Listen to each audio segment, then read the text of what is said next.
Hello and welcome to Ringo Rama, a Ringo Star podcast.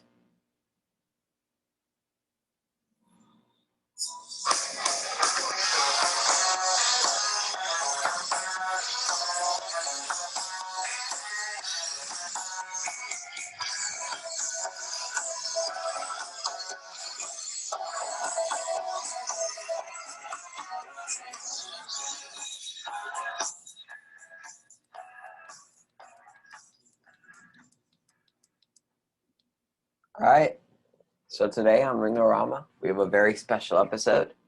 So instead of doing a regular album review, we're going to do a bit of a bonus episode. We're going to talk about the singles that came out between 1971 and 1972, which eventually led to the substantially popular Ringo album, which will be the next episode, bar a couple interviews that might be coming up.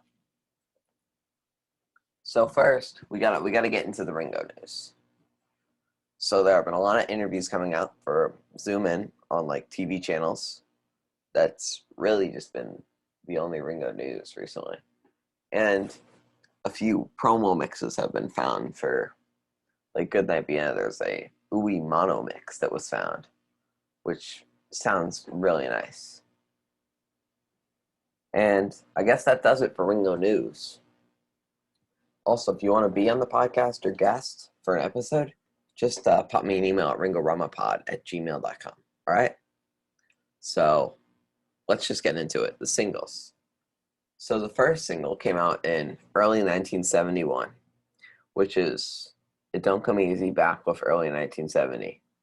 Now, this song was a substantial hit. I believe it got to number 3 on the charts. Let me just check that here.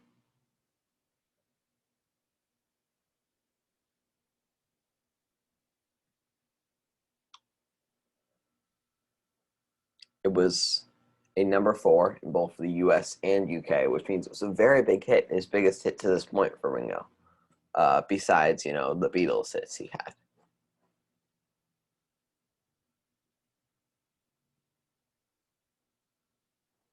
This was also his first UK single since the breakup. It actually began writing in 1968, just after Don't Pass Me By.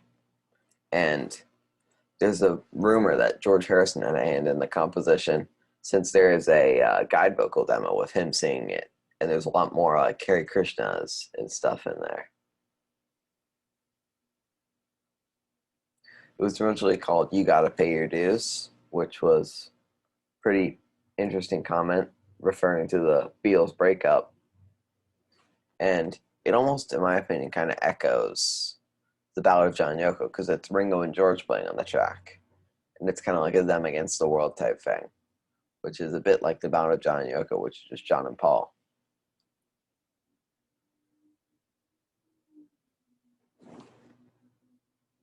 So Ringo released this song in April 1971, and it was a substantial hit for him, which kind of gave him the energy to work on more pop material. But we have to talk about this B-side. So early 1970 mentions all Beatles, and it kind of goes through their day-to-day lives in 1970 during the breakup. And it kind of shows that all the Beatles were very willing to play with Ringo after the breakup, but none of them were really willing to play with themselves, except George Harrison is on a bit of Imagine and on some of the Plastic Ono Band singles. But it's a pretty good song, and it's probably Ringo's best B-side, because it's fun, energetic, and it kind of just, it's like this would have been the best song on Boo Coops of Blues if it was there. So let's move on to this next single. So this next single is Back Off Boogaloo. This came out in March 1972, about a year after It Don't Come Easy. So when Ringo was recording Back Off Boogaloo, when he was writing it, he was at a dinner with Mark Bolan of T-Rex, and he came across the whole boogaloo phrase. And late at night, he This is in the VH1 Storytellers clip from the late 90s during the Vertical Man era. And he tried to record Back Off Boogaloo, but it was just not getting there because he didn't have like a battery or something. It's a pretty funny clip. And George Harrison produced this just like It Don't Come Easy and helped Ringo kind of finish it off. Like a lot of Ringo's songs are pretty half written, and then he has somebody finish them off, like Mark Hudson or Vinnie Poncia. He also performed this in a lot of his tours in the 90s. Going back to Don't Come Easy, that was also performed at the concert for Bangladesh, which was big. It's not that good of a performance. Ringo's not that good live. Just kind of thought he's good. Stuff like Soundstage is good, but when he's like just doing stuff like a live thing, like if you're talking about the Ringo 1978 special with the live recordings of Hard Times and Heart on My Sleeve, those are not comparable to the studio editions. This was #2 in Britain. It was a #9 on the America's Billboard Hot 100 singles chart.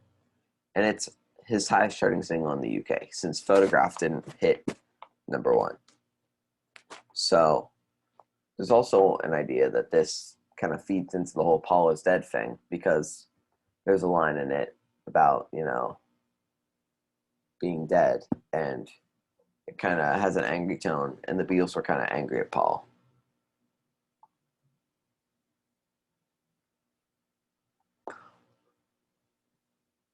Gary Wright and Klaus Voormann also play on the track, and Ringo's vocals are nice up in the mix, and his drums are pushing. It's a pushy drum thing. But the B-side, this is like a low for me, for Ringo. You got Blind Man. It's got a very bad lyric. I don't get the lyric. It's like, blind man with your piece of paper, what are you going to do? It's got this, I'm thinking it kind of sounds like a recording if I can just get my hand on it. I can't place my finger on it, but it does sound like it might be a McCartney recording. It goes, whoa, whoa. Well, I don't really remember it, but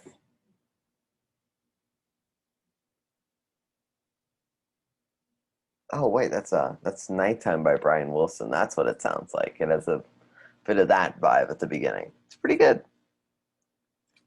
And Blind Man is about the movie of the same name, which is the spaghetti western, which Ringo was filming, and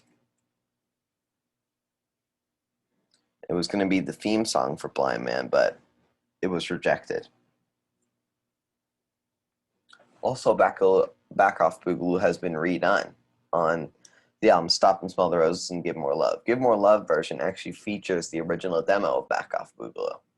But the Stop and Smell the Roses version, it's a very guilty pleasure, but I quite like it. It also has like a bit of a Harry Nilsson You Can't Do That vibe to it, where it kind of brings in elements of other Beatles songs, which is it's pretty interesting.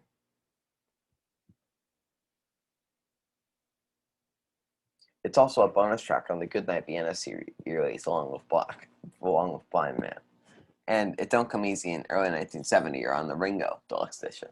I think it would have been better if they just put all those songs on the deluxe editions for each album, but I think it's kind of interesting to have them separated on records. So yeah, Back Off Boogaloo and It Don't Come Easy, the singles for the Ringo album. They're not really the singles for the Ringo album, but they're Ringo's singles in 1970 to 2019. I don't know, because he hasn't had any ever really off singles. So that's really all the Ringo singles. Because thinking about it, whatever off Ringo singles are there? He doesn't just do a single. I'm just trying to rack my brain here, trying to find a Ringo single. I guess Act Naturally with Buck Owens in '89, but that's really all Ringo singles, 1970, 2019. That's all of them. So, next time I see you, it will be for the Ringo album. I'm going to try to secure a guest so that way it can be 2 times the fun. And I'm quite excited for it. So I'll see you then. And remember, please remember, peace is how we make it. Peace and love, peace and love, peace and love. All right, let's go. Don't go over the road. Don't go.